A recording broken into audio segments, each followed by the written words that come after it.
Hello, BookTube. Sorry about the lack of videos yesterday. There was only one, and it wasn't even technically a video from yesterday. It was one I made the day before and forgot to upload. So, but my schedule rather caught up with me and needed sorting out, and the sorting out was so nice.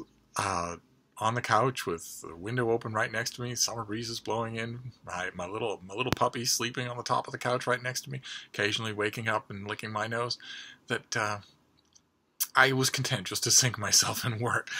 Maybe it was good for me, and you as well. but now we're back to the endless march of tedium. So I thought we'd do mail. We've got a little mail. We missed a few mail hauls yesterday, so today would be, what, mail haul 6, 7, something like that. I knew I was going to lose count. So let's see.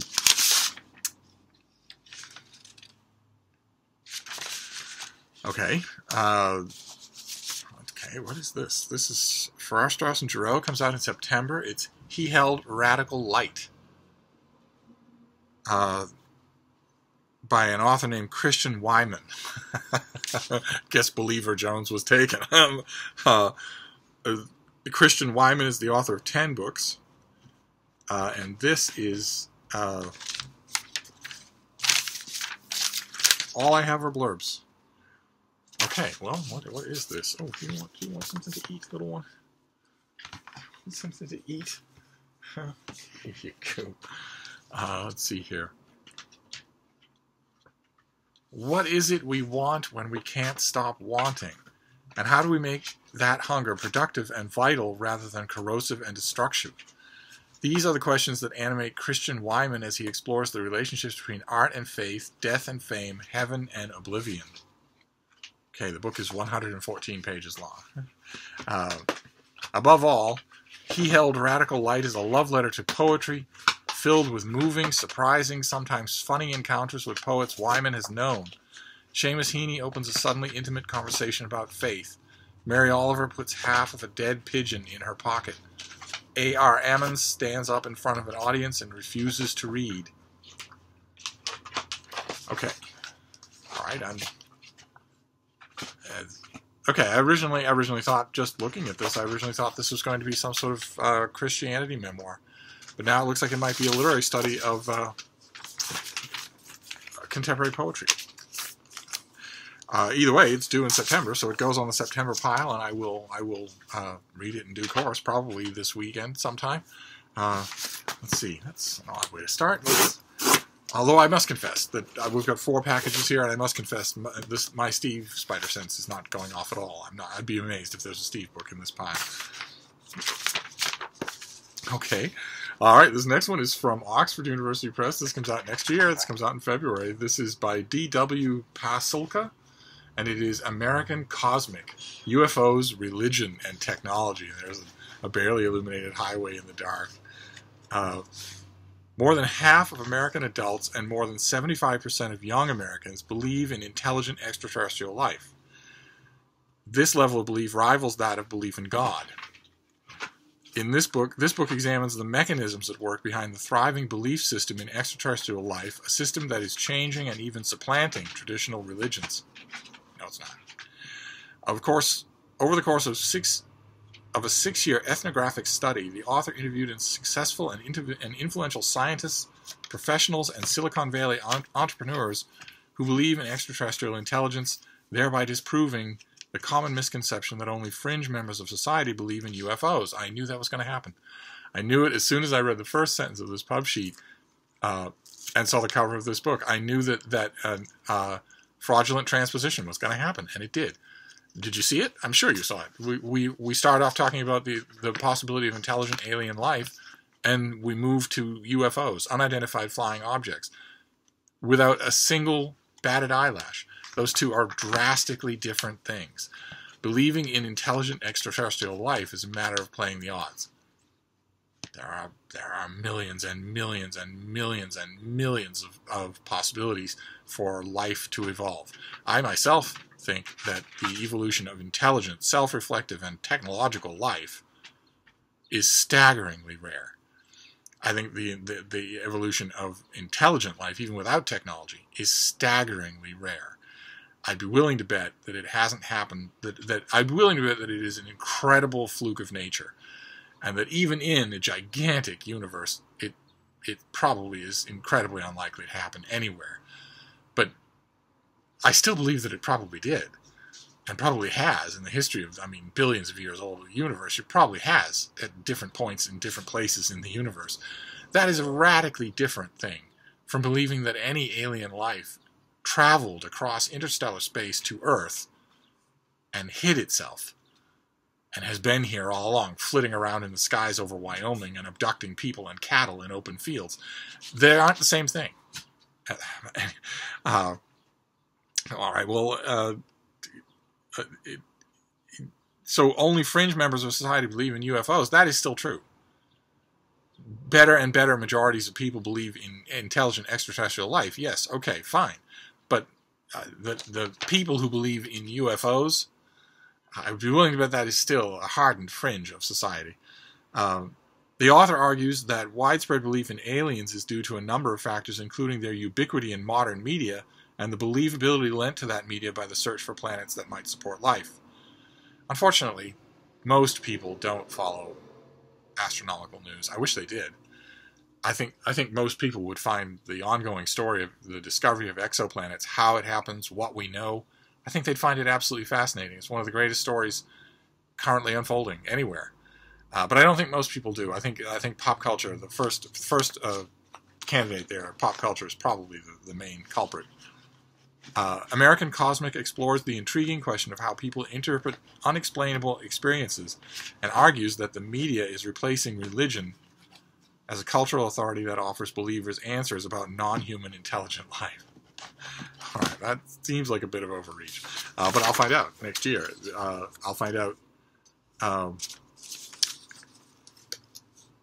once the new year. I'm not going to read this in 2018, so I will wait.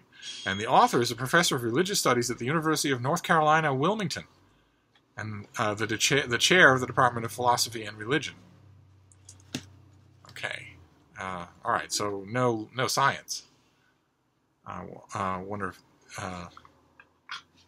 I wonder if that's going to affect the book. Well, anyway, it comes out in February, so we shall see. Decidedly strange start. Jamil Hall isn't big enough to sustain many strange starts. Let's see what this next one is. See if it's any closer to something that that Steve might be interested in. Oh, okay, good. I requested this. This is from One World Books. They're just great. And this is What Hell Is Not by Alessandro D'Avenia. Translated, I presume, from the Italian by Jeremy Parzan. It sounded fascinating to me. This comes out again in the new year, in January. Let me see. Take away love and you will have hell. You told me, Father Pino. Give love and you will have what hell is not. Federico is a privileged teenager from Palermo. He is preparing to spend a summer learning English in Oxford when his teacher, Father Pino, asks him to help out at a youth center in the area of Palermo dominated by the mafia and by misery. To his parents' dismay, Federico decides to follow Father Pino into the darkness of Palermo's alleyways. Far removed from his familiar surroundings, Federico begins to learn the incredibly tough lives of the young children who attend the youth center, and also from Lucia, a beautiful girl full of courage and light. Then one day, Father Pino is murdered by the mafia, and the hope for Palermo and its beauty are entrusted to Federico's young hands. And the author teaches ancient Greek, Latin, and literature at a high school in Milan. His debut novel, White as Milk, Red as Blood, was translated into 21 languages and turned into a film. Good for him. And together with his second novel, it spent 3 years on the Italian top fiction lists, selling more than 1 million copies in Italy alone. And this is his third novel. Okay. All right, so another one for next year. Sounds fascinating. I wonder, I spent a little time in Sicily. I spent a good deal of time in Sicily. I lived for a sizable stretch of time in a village outside of Taormina and went to Palermo many times. So I wonder what if I'll recognize anything like this. The author's probably very young.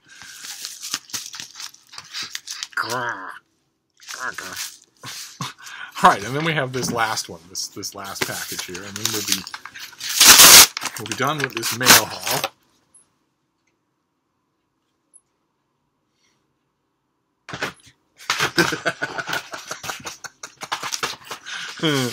Oh, what have we got here?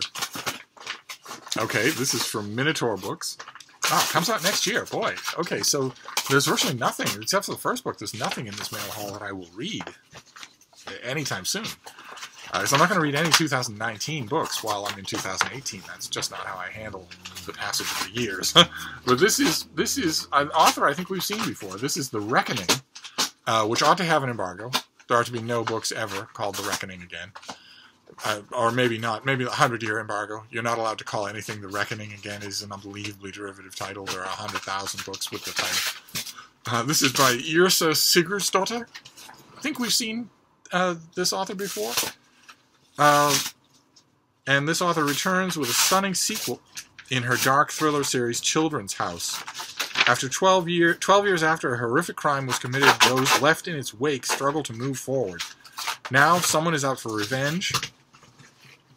With their relationship still on thin ice, Detective Huldar and child psychologist Freya must work together again to unravel the truth in The Reckoning. Okay, so, and the author lives with her family in Reykjavik, but what was the book? What was the previous book? I feel certain we've seen this author before. Was it The Legacy? Also not that great of a title. So this is... Well, anyway, this comes out in January. Or no, February. So it's not going to concern me for a while. But it's Nordic noir. So we've got a postponing mail horror. We've got The Reckoning.